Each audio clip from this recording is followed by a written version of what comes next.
Hello guys, gonna be going over the Tuesday NBA slate. Denver at Boston. It's gonna be the only 4 p.m. game, so with how late swap has been, we might want to not have as much exposure to this first game to be able to just buy time to put more guys if there's important late news towards the end of it. But Denver, this is a team that definitely has news on their own with Monte Morris questionable. So we obviously expect Murray, Jokic, and Michael Porter to start. Now, JaMychal Green, he should step in for Millsap. But if Morris were to miss, then we don't really know who it could be. My guess is RJ Hampton because Campazzo is more of a playmaker, so they probably don't need him out there when Murray and Jokic are already on the court. But whether he plays or not, these guys are going to have to play some big minutes. They have a lot of injuries right now. So against Boston, it's not a good matchup, but these are the minutes and how talented that these guys are. I think they're definitely pretty important plays, especially on the 6-game slate. Jokic, he's probably the top play. I mean, obviously the price, but because of center, there's no, other than Towns, there's really no big center that you're paying up for. So it could be an opportunity cost thing where you go for Jokic because of all the injuries in Boston. They do, lack some size. So it's definitely a better matchup for him as opposed to Murray or Porter. Now, Murray and Porter, they're going to be fine as well because these prices, they definitely have a ceiling that they can exceed these values. So I do have interest in Murray and Porter. Now, if Morris is out, that's going to help Murray and Jokic's playmaking. JaMychal Green, 4,300, looks like a pretty good value piece right now. And then, we're just going to have to wait whether Morris plays or not. Boston side, Kemba Walker, Brown, Tatum, all three of them look to be playing close to the regular minutes, especially Kemba. He's been kind of limited, but I think just how long it's been that all three of these guys can't play their normal minutes. Denver, tough opponent. If this game can't be close, which it should be, they can definitely play. All three of them play some big minutes, so I have interest in all three of them. I think Jaylen Brown might actually get the most ownership just because of his game log. For game log watchers, they like to see consistency in Brown. But Tatum, he had a really bad game last time, but this guy, he's really talented. So with his price at 8,700, I think he's still very good at this price. Kemba's fine, but he's going to be third for me. And Daniel Tice, 4,600, they're going to need size. So if Tice is going to miss, Tristan Thompson, 3,900, he should start at center.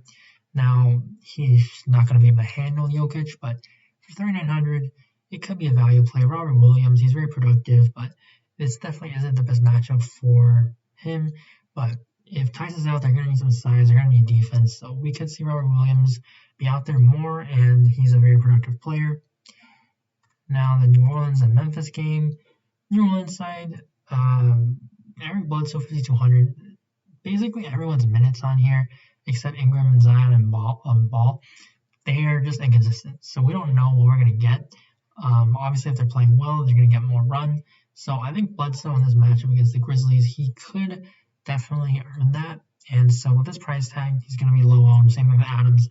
I'd rather take a shot with Bledsoe over Adams just because we kind of know what we're getting with Adams. He's just more defensive minded, getting rebounds, easy layups, putbacks. So I think, Bledsoe, most intriguing tournament play. Ingram going to be next because he just has more upside than Zion. Zion is more cash.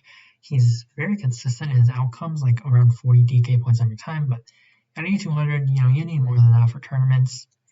Now, the Memphis side, Brandon Clark being back, it hurt Joval last time. He obviously still did well, but because he was efficient, his minutes really were not that high, and so that's not what we're going to be looking for. I obviously think that you can still play him in tournaments, but I think Jaw's going to be the preferred play. New Orleans, even though Ball and Bledsoe are good perimeter defenders, they haven't really been that great of a defensive team against point guards, and Ja Morant is the guy who runs the show here for the Grizzlies, so he's still playing big minutes. He's on pace to play them always. It's just because of a blowout recently. So if he's going to be able to get 35 plus minutes, he just shouldn't be this cheap. His assists are crazy high right now, and he's just not shooting well. So when he finally puts it together, he's rebounding at a lower rate than last year, not getting steals.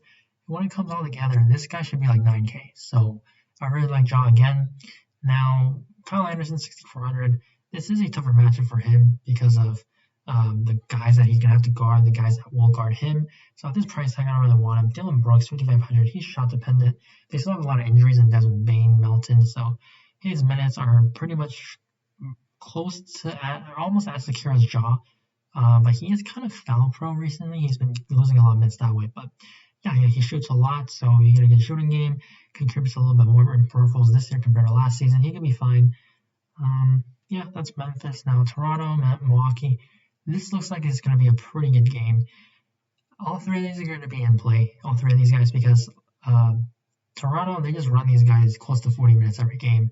They're still going to be without OG, Yuta. So Lowry is going to be my number one guy on this side because of the price. I don't think they should be $800 apart, Manley and Lowry. So I'd rather save to get the Lowry. He's just someone who always gets you teen shot attempts. He gets you peripherals. So I really like Lowry in this spot. VanVleet, Siakam, they're excellent as well. I think VanVleet's going to be number 2 and then Siakam because Siakam most likely is going to have to guard Giannis. It's going to be pretty tough for him to handle both sides. And VanVleet, Milwaukee, their defense just allows threes. So VanVleet's one that definitely takes a lot. That's going to help Powell, but Powell's price is just so close to Lowry. I'd rather get to Lowry because he's just way more productive. And then everyone else, Aaron Baines, Bembry, they could be value plays, but we could probably do better. But because it's a shorter slate, I think they're still fine. Not sure about how Boucher and Baines minutes are going to go because Baines wasn't in foul trouble last time. It was also against Towns. The first time that they played, Boucher didn't get that many minutes. Bembry without OG and Yuta, he still should play low mid 20s in minutes. So 3,400, he should be able to get some threes. He's not known as a good shooter, so you're kind of risking something there. Now the Milwaukee side, without Drew Holiday, they're just not that great of a defensive team. They're still good, but just not as good because you're putting in Forbes, and Forbes, he's just a shooter. So that's why I think Lowry and VanVleet are going to look really good. And then Middleton, he just picks up so much assist opportunity. Giannis is going to be picking up things as well. So these guys are going to be in good spots. They should play big minutes. Toronto should be able to stay in this game. And then Brook Lopez, 4,700. He looks okay. His price is coming down, so he has upside. He can just make some threes, gets blocks.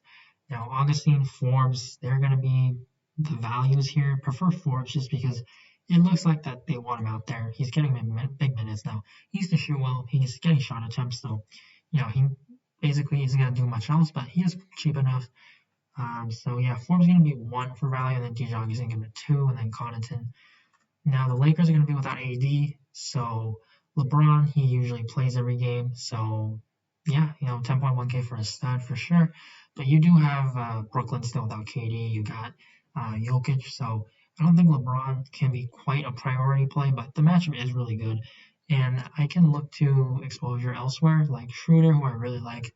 Without AD, his usage, he gets almost a 1% increase this year, but it's a really small sample size.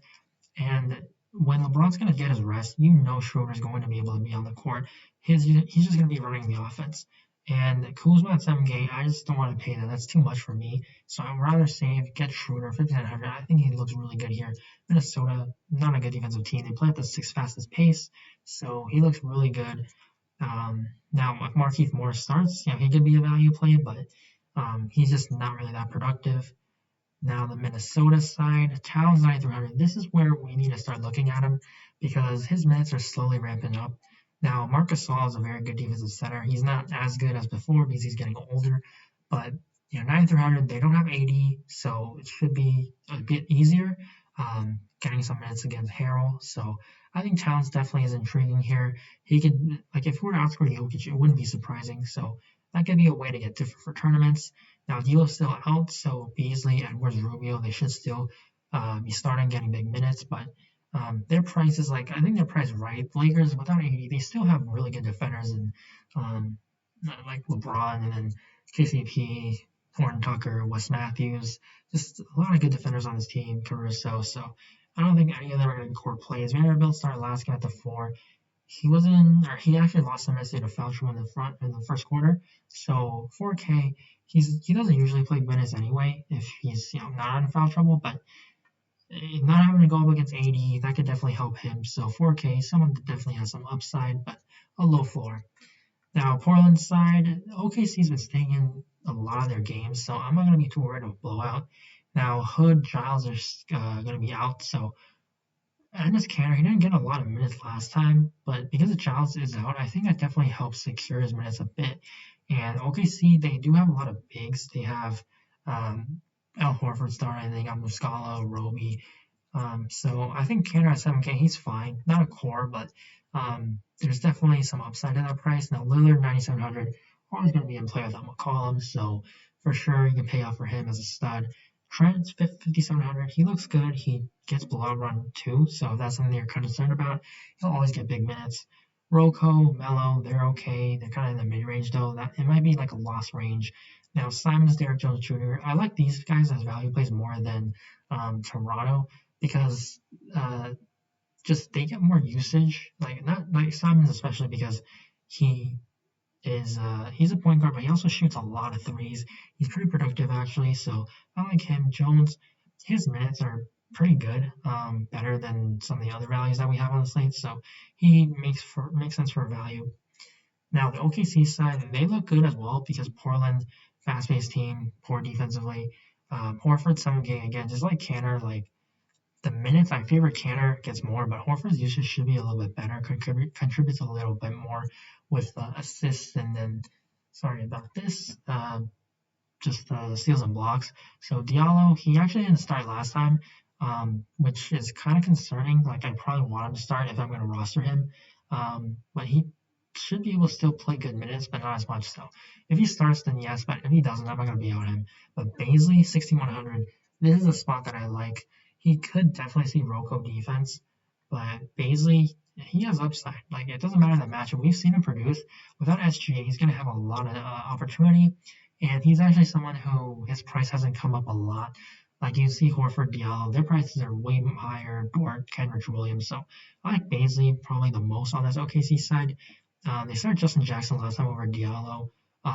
He's just not really that productive. It's a good matchup. He did good. He's been having some good games, but again, 4,700. I just don't really want to play Jackson. Same with Thornton Williams at these prices. And then last game, Brooklyn, Phoenix. So without KD, Harden and Kyrie, if they're both going to play this game, it's a tough matchup against Phoenix. They play really slow, solid defensively, but the usage is going to be there. Harden, he's pretty much the point guard now. He's getting peripherals. They've been playing smaller lineups like with Jeff Green at center, so there's just more rebounds for everyone to grab. Now, DeAndre Ayton being on the other side, that could mean that they move back to DeAndre Jordan, which that would make Jordan a good value play. But Harden, Kyrie, they look like two of the better stud options on the slate. Favor Harden just because he's the better fantasy player. I'll pay more for Harden. Now Kyrie again, he's right there, he's fine, but just second in line on this team. And with everyone else, just not really going to anyone because Harden and Kyrie just take up everything. Now the Phoenix side, Cameron Payne being back hurts Paul and Booker because they're not getting their minutes staggered anymore. They're fine with Payne running the second unit. So that's gonna hurt both these guys. But again, the match against the Nets, it is pretty good for them. So for a 6 gamer, I think you can definitely still go to them. But I think my favorite Sun's gonna be DeAndre Ayton. 7,100 against Brooklyn. They're a team that just gets dominated basically at every position, but particularly at center. And especially if they're going to start Jeff Green, Aiden should be able to get a double-double easily as long as he's out of foul trouble. Now, Bridges, 6,300, good matchup, but that's kind of much when everyone's healthy.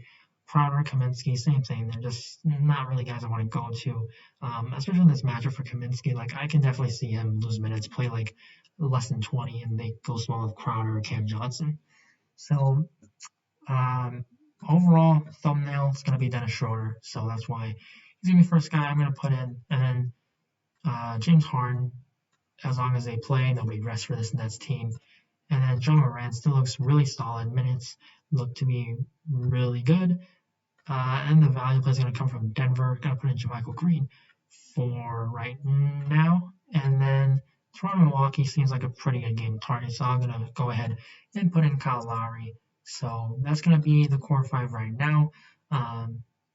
We should be able to get a lot of news for this slate because there are teams on a back-to-back and injuries going to monitor. So make sure to follow me on Twitter at BobFools. Link will be in the description below. Good luck on this slate. Thank you guys for watching, and I will see you in the next video.